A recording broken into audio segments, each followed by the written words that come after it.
अस्सलामु अलैकुम वरहमतुल्लाहि वबरकातुह। उम्मीद करता हूँ कि आप लोग सब खैर आफियत से होंगे। तो देखिए, बकरीद का वक्त अभी बहुत करीब आ चुका है और अल्हम्दुलिल्लाह चाँद भी नज़र आ चुका है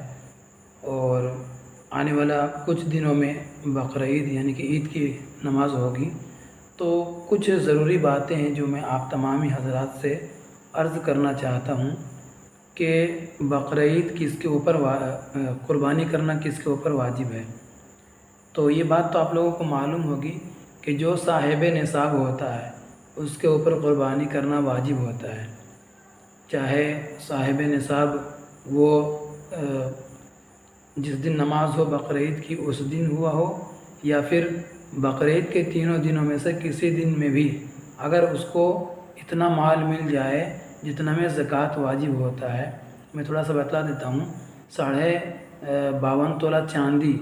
और 7.5 तोला सोना, इसका अगर देखा जाए अभी के जो वज़न के हिसाब से अगर देखा जाए तो 52.5 तोला चांदी का होता है 612 ग्राम चांदी। 52.5 तोला चांदी का 612 ग्राम चांदी होता अभी के हिसाब से। और आज मैंने उसकी रेट मालूम की तो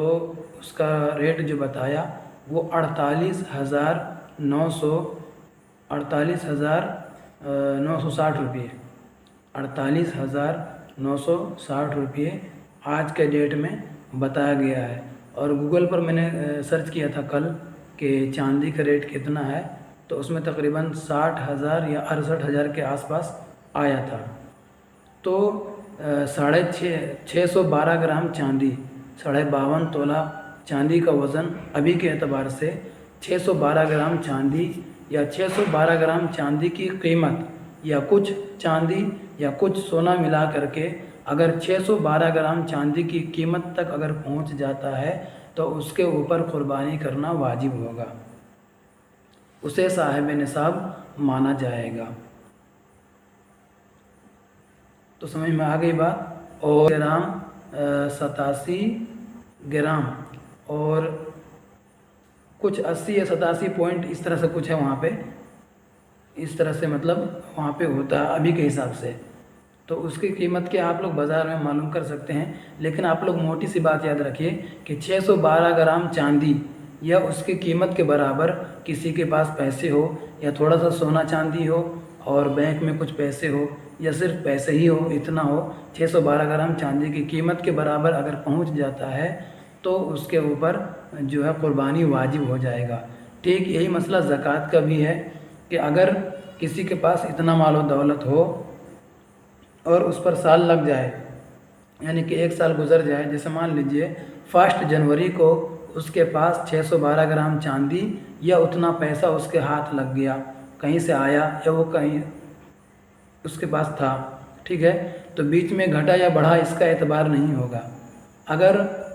जनवरी आते हुए जैसा कि 26 जनवरी 2026 अगर आ गया तो उस पर एक साल लग गया। अब जिस दिन 1 जनवरी 2026 होगा तो उसके ऊपर ज़कात वाजिब हो जाएगी, उसको फिर ज़कात देना लाजमी होगा। 100 रुपये में 2.5 रुपया, ये सब आप लोगों को मालूम होगा।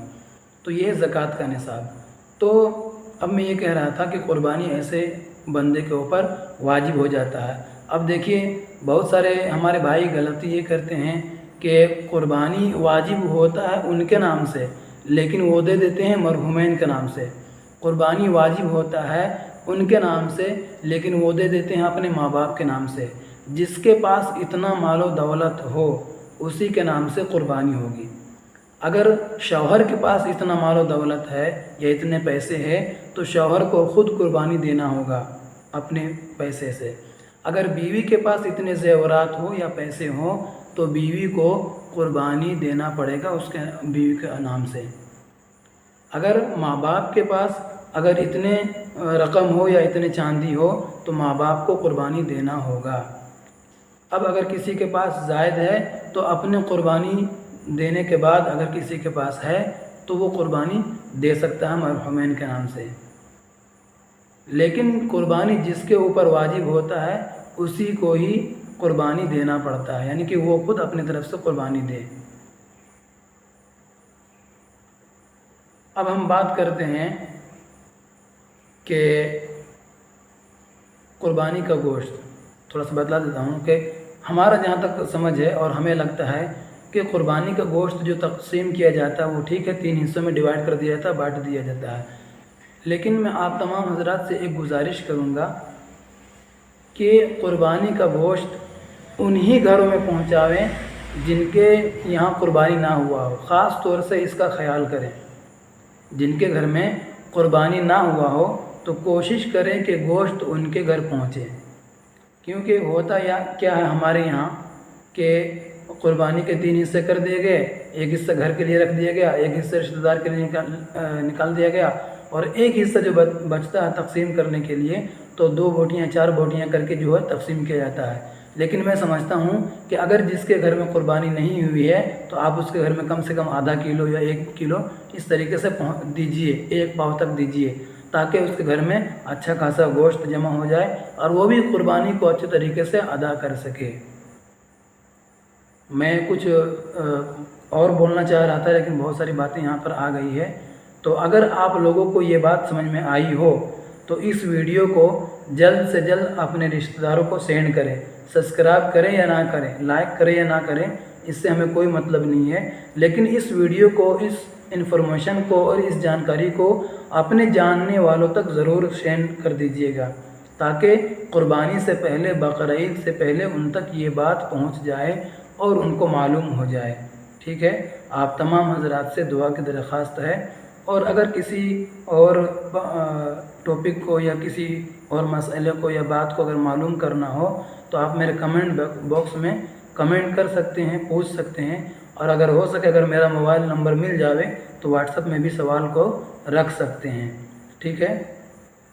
باقی میں یہیں پہ ویڈیو کو اینڈ کرتا ہوں، آپ تمام حضرات سے دعا کرتا ہوں، اور اگر کچھ میں اس میں غلط بولا ہوں،